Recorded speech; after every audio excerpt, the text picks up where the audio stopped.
Hello mga ka-ingron, practice muna ako. Eksakto pagdating yung nail cosmetics ko, masasanay na yung kamay ko.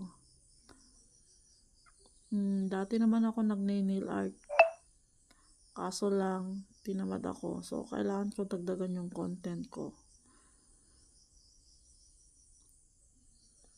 Thank you for watching.